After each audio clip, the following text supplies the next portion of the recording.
I talk about a lot of great bass players here, but any discussion about great bass playing over the past 60 years has got to include Paul McCartney. Whether you're a fan of the Beatles' music or not, Sir Paul is a legend who's influenced and inspired generations of bass players. Melodic, creative, grooving, instantly recognizable bass lines are his calling card, including this gem with the band Wings from 1979. Don't say it, don't say it, say it. Goodnight Tonight was a standalone single released in March 1979, right before the release of the Wings album Back to the Egg. However, it was born more than a year earlier as a 7-minute demo that Sir Paul tracked by himself in February of '78, using only a few elements. The first was a Roland CR78 drum machine, set to 124 BPM. If it sounds familiar, it should. It's the same box that Blondie used on the song Heart of Glass. There's also a Wurlitzer electric piano part using a lot of tremolo and playing a turnaround.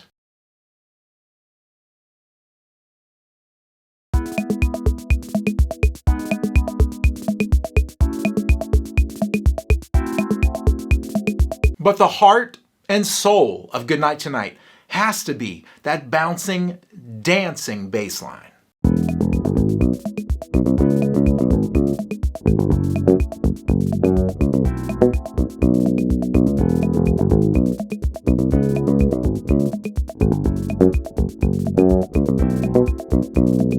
Clearly a nod to R&B bass playing, you can really hear the influence of one of his heroes on the bass, Motown's James Jamerson.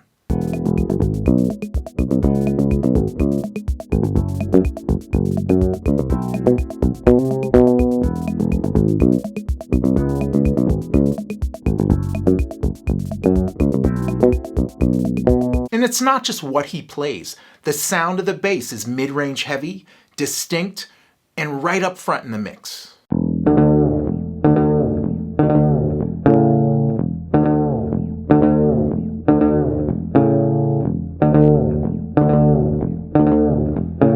A sound I was only able to replicate using a fretless bass with flat wound strings, dialed all the way to the bridge pickup, and using a pick. Save for a couple of extra guitar parts, this was everything on the demo. When Sir Paul pulled it out of the pile a year later, it was only missing a few key elements that were added by him and the rest of Wings. For instance, more guitar parts, including the flamenco-influenced acoustic guitar.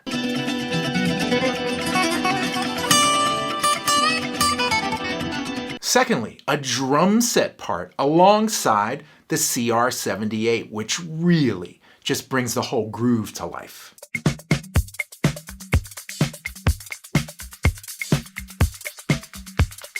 And of course, vocal parts by the entire band. Don't say it, say anything, but don't say goodnight tonight. For years, this song has been lovingly referred to as Paul McCartney's disco record. But is that what he was really trying to do when he wrote it? Apparently, it was exactly what he was trying to do. When I was writing Goodnight Tonight, I was basically just trying to write a dance record. I would call it a disco record because I wrote it after going to a disco one night. I had listened to everything that night that was going down and went away with that kind of thing in my mind, and I happened to write that particular tune. I was just thinking of dance records.